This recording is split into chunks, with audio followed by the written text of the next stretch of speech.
ಶಕುನಿ ಜೂತ ಆಡುವುದಾದರೆ ಪಾಂಚಾಲಿಯ ಪ್ರಶ್ನೆಯನ್ನು ಎತ್ತರ ಹಾಡಿ ಇದರಿಂದಲೇ ನಿಲ್ಲಿಸಿಬಿಡಿ ಇಷ್ಟಕ್ಕೆ.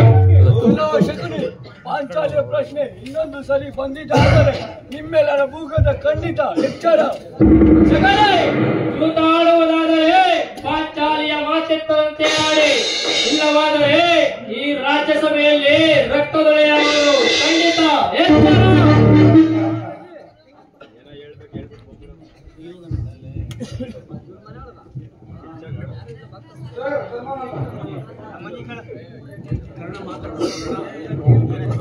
ಸೋಲಿನ ಸೂರ ವೇದಿಕೆಯಾಗಿ ಈಗ ತೋರ ನೋಡಿದೆಯಲ್ಲೋ, ಇದು ಸಾರಸ ದೂತವೆಂದು.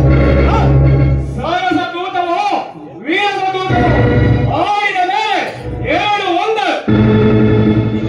ಈಗ ನೀವು ನಮಗೆ ಸೋತು ದಾಸರಾಗಿರುವೆ. ಅದು ಯಾರು ನಮ್ಮನ್ನು ದಾಸರಾಗಿ ನಾನು ಓಡಿಯೇ ಬಿಡುತ್ತೇನೆ. ಭೀಮ, ಯಾರೋ ನಾವು ಎಲ್ಲರೂ ಸಕಲವನ್ನು ಸೋತು ಸುಮ್ಮನೆ ಕುಳಿತುಕೊಂಡಿದ್ದರು. ನನ್ನ ಮೂಗ ಉದ್ದವೆಂದು ಬರುವೆಯ ದುರ್ಬಲ್ಲವನಿಗೆ ಎಷ್ಟೊಂದು ಎಲ್ಲ ದುಶ್ಯಾಸನ ಈ ನನ್ನ ರಣರಂಗದಲ್ಲಿ ಕುಳಿತು ಈ ನನ್ನ ಗದಾದಂಡವೇ ನಿನ್ನ ಪ್ರಶ್ನೆಗೆ ಉತ್ತರ ಹೇಳಬೇಕಾಯಿತು. ರಣರಂಗದಲ್ಲಿ ಸಾರದಾರರ ಸಿರ ಹರಿದಿತ್ತು. ಈ ನನ್ನ ರಕ್ತಾಗ್ನಿಯಿಂದಲೇ ಒಬ್ಬಿಟ್ಟು ಹಬ್ಬರಿತ್ತು. ಈ ನಿನ್ನ ಕಠೋರ ನಾಲಿಗೆಯನ್ನು ಕತ್ತರಿಸಿಬಿಟ್ಟಿತ್ತು.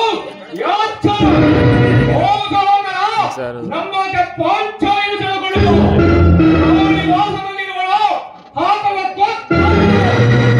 ಬಿಡೋಣ.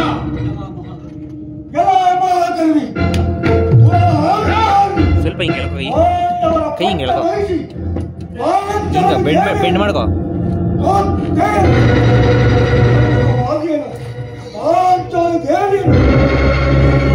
ತಮಗೆ ಕರೆತರುವ ಮೊದಲು ಈ ನನ್ನ ರಣದಿಂದ ಈ ಗುರುಕುಲ ಕುಟಾರರ ಬಣ್ಣದ ಗುಂಡಿಯನ್ನು ಬರೆದು ರಾಜ್ಯದ ಜನಗಳ ರಾಶಿಯಾಗಿ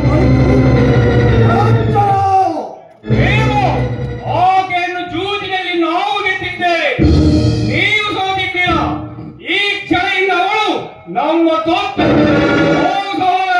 ಸುಯೋಧನ, ಪಾಂಡವರ ಪಟ್ಟಮಹಿಷಿಯಾದ ಪಾಂಚಾಲಿಯನ್ನು ಈ ರೀತಿ ಏಳಿಸುವುದು ಸರಿಯಲ್ಲ. ವಿದುರ ಚಿಕ್ಕಪ್ಪನವರು ಮೊದಲೇ ಇವನು ವೈರಿಯ ಒಳವಂಟ.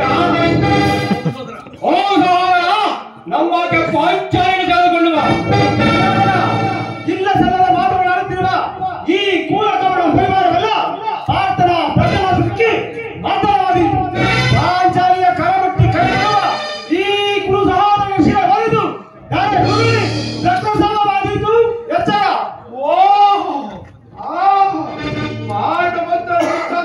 ಮೇಲೆ ಇಲ್ಲಿರುವ ಕುರುವೀರಷ್ಟರ ಪರಿಕರಣ ಏಕಾರ್ಥ ಕಡಿಮೆ ಎಂದು ತಿಳಿದರು.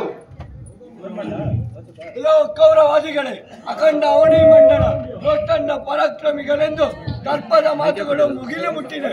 ಅದಂದರೆ ಕೆಲವು ರಣ ಏಳಿಗಳೇ, ಬೆಳೆದ ಮರ ಮುರಿಯುವುದೆಂಬ ಬೆಳೆದ ಮರ ಮುರಿಯುವುದು ಸಹಜ ಎಂಬ ಆರ್ಯಕ್ತಿಗಳನ್ನರಿಯದೆ ಒಣದರ್ಪ ಮಾತುಗಳನ್ನು ಮುಂದುವರಿಸಿದರೆ ಶಿರಚ್ಛೇದನ ಖಂಡಿತ.